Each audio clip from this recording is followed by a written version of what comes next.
ओम नमः शिवाय। श्रीलिंग महापुराण 27वां अध्याय लिंग की पूजा विधि। नंदी जी बोले, सुनो, मैं लिंग के पूजन की प्रक्रिया की विधि को संक्षेप में कहूँगा। उनको विस्तार में कहना 100 वर्ष में भी संभव नहीं है।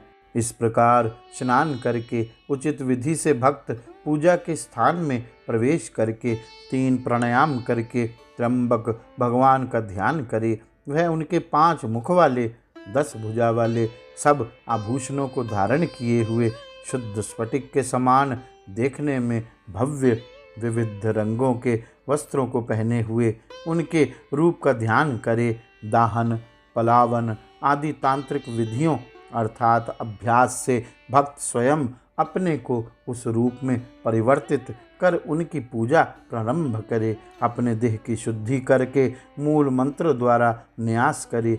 सर्वत्र प्रणव द्वारा पंच ब्रह्मों अर्थात सधोजात आदि को क्रमशः स्थापित करे। परम शुभ नमः शिवाय वेद अपने सूक्ष्म रूप में उपस्थित है। जैसे नयग्रोध अर्थात बरगद के बीज में पवित्र नयग्रोध अपने सूक्ष्म रूप में उपस्थित रहता है, उसी प्रकार महान ब्रह्म नमः शिवाय महान होते हुए भी बीज रूप में इस मंत्र में सूक्ष्म रूप से विद्यमान है।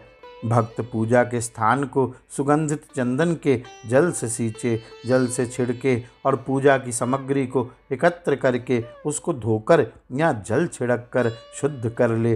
प्रणव के द्वारा धोने और छिड़कने का कार्यक्रम किया जाए। बुद्धिमान भक्त पात्रों अर्थात बर्तनों को कपड़े से ढक दे।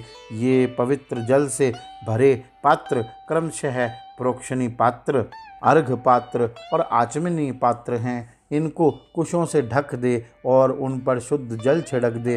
बुद्धिमान भक्त प्रणव के द्वारा इनमें जल भर दे। पूजा की सामग्री को देखकर तब जल भरे पात्र में खस और चंदन डाल दे।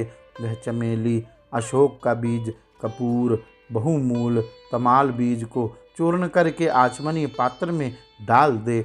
उसी प्रकार वह सभी पात्रों में कपूर, चंदन और विविध प्रकार के फूल भी डाल दे। वह कुश के शिरभाग को अक्षत, धान, तिल, घी, सफ़ेद सरसों, फूल और भस्म को अर्घ पात्र में डाल दे। प्रणव का जप करते हुए वह कुश, पुष्प, जव, धान, बहुमूल, तमाल बीज और भस्म प्रोक्षणी पात्र में डाल दे। वह पंचाक्षर मंत्र से न्यास करे और रुद्र गायत्रियाँ केवल प्रणव से, जो कि वेदों का सार तत्व है, तब वह प्रोक्षणी पात्र से जल लेकर पूजा की सामग्री पर छिड़कें। यह कार्य प्रणव का जप करते हुए तथा ईशान आदि 5 मंत्रों से करे। देवताओं के देवता की दाहिनी बगल नंदी की पूजा करें। इस प्रकार दीप्तिमान अग्नि के समान प्रभा वाले 3 नेत्रधारी देवों के स्वामी बालचंद्र को मुकुट में धारण किए हुए, बंदर के समान मुख, 4 भुजाधारी, फूलों की माला पहने हुए, सौम्य सब आभूषणों से भूषित मेरा रूप है। मेरे उत्तर मेरी प्रिय भार्या मरुतों की पुत्री सुईषा की पूजा करें, जो कि माता पार्वती के चरणों को मंडन करने में तत्पर है। इस प्रकार पूजा करके भक्त भगवान शिव के अंतर्मन में प्रवेश करे। तब वह हाथों में मुट्ठी भर फूल लेकर शिव के 5 सिरों पर 5 मंत्रों को जप करते हुए पुष्पांजलि भेंट करे। फूलों को चढ़ाए। विविध प्रकार के गंध सुगंधित फूलों से वह शिव, स्कंद, गणेश और देवी पार्वती की पूजा करके तब लिंग से मन को एकाग्र करे। प्रणव से प्रारंभ और नमः से अंत होने वाले मंत्रों को जपते हुए वह प्रणव को जपते हुए मूर्ति के लिए एक कमल के आसन की धारणा करें।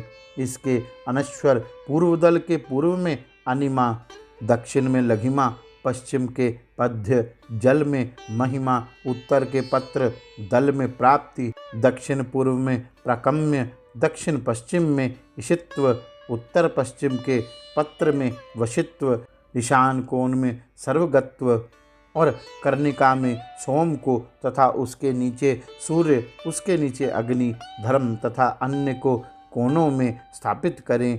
तब वह अनंत को स्थापित करे। उसके बाद अव्यक्त आदि को चारों दिशाओं में स्थापित करे और कोनों के अंत में तीनों गुणों को स्थापित करे। इस पर वह तीन आत्मा को स्थापित करे और अंत में शिव की पीठिका को स्थापित करे। सधोजातम प्रपधामी, इस मंत्र को जपते हुए वह परमेश्वर का आवाहन करे। वामदेव के मंत्र द्वारा वह उनके आसन के ऊपर स्थापित करे।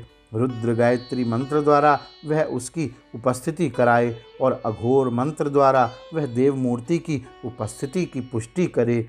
ईशान सर्व विद्या नाम, इस मंत्र द्वारा इस मंत्र से तब वह पूजा करे।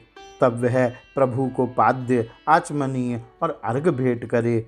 वह विधान के अनुसार सुगंधित घिसे हुए चंदन के जल से रुद्र को स्नान करावे। पंचगव्य को एक पात्र में एकत्र करके और उसको प्रणव से अभिमंत्रित करके उस पंचगव्य से मूर्ति को स्नान कराएं।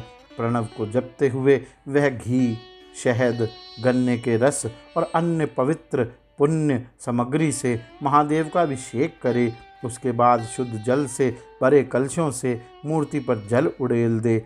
उसके बाद साधक भक्त सफ़ेद वस्त्र से मूर्ति को पोंछकर शुद्ध करे। वह कुश, अपामार्ग, कपूर, जाति पुष्प, चंपा, कनेल, मल्लिका, कमल, उत्पल, उत्तम पुष्पों को घिसे चंदन के साथ जल में डाल दे। उस जल को सधोजात मंत्र द्वारा अभिमंत्रित करे। जल का पात्र सोने, चांदी, तांबे, कमल के पत्तों, पलाश के पत्तों, शंख या मिट्टी से बना हुआ हो। यह अच्छी तरह धोया हुआ हो और शुद्ध हो।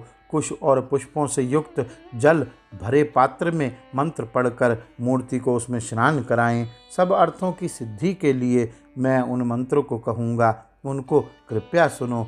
मनुष्य जो एक बार भी लिंग की पूजा अधोलिखित मंत्रों से स्नान करा के करता है वह मुक्त हो जाता है। मंत्रों के ज्ञाता लोग स्नान के लिए पवमान, वाम, रुद्र, नील रुद्र, श्री सूक्त, रात्रि सूक्त, चमक, होर्त अर्थात होतार, अथर्व शीर्ष, शांति, भारुंड, अरुण, वारुण, ज्येष्ठ, वेदव्रत, रथंतर, पुरुष, त्वष्टि, रुद्र, कपि, कपर्दी, आवोसज, सामन, बृहच्छंद्र, विष्णु, विरूपाक्ष, स्कंद, शतरिक, 100 ऋचाओं का प्रार्थना मंत्र, पंच ब्रह्म, पंचाक्षर मंत्रियाँ, केवल प्रणव, भक्त देव देवों के स्वामी भगवान शंकर को सब पापों की शांति के लिए स्नान कराए। उसके बाद वह मूर्ति को वस्त्र, पवित्र जनेयु, आचमनी, गंध और पुष्प, धूप, दीप, अन्न, सुगंधित जल भेंट करे और फिर आचमन कराए। उसके बाद एक मुकुट, एक छत्र और आभूषण भेंट करे। भक्त केवल प्रणव का जप करते हुए सुगंधित तांबुल भी दे। भक्त लिंग के सिर पर स्फटिक के समान वर्ण वाले सब देवों के कारण लोक, ब्रह्मा, विष्णु, रुद्र आदि मुनियों आदि देवों द्वारा अगोचर, श्रुति द्वारा वेदों को ज्ञाताओं को भी वेदांत के माध्यम से अगोचर कहे जाने वाले आदि, मध्य और अंत से रहित सांसारिक रोगों से ग्रस्त रोगियों के लिए औषधि रूप शिव तत्व के रूप में प्रसिद्ध और शिवलिंग में स्थित शिव की प्रणव मंत्र से पूजा करे। वह विधि पूर्वक प्रार्थना करे, स्तोत्र पाठ करे और नमस्कार करे। वह प्रदक्षिणा करे, अर्घ दे और चरणों पर पुष्प अर्पित करे। उसके बाद भक्त प्रणाम करके अपनी आत्मा में देवेश शंकर को आरोपित करे। इस प्रकार लिंग के अर्चन की विधि को संक्षेप में मैंने कहा। अब मैं तुम सबको अभ्यंतर लिंगार्चन विधि, लिंग की अभ्यंतर अर्चन विधि को बताऊंगा। गौरी शंकर भगवान की जय। ओम नमः शिवाय।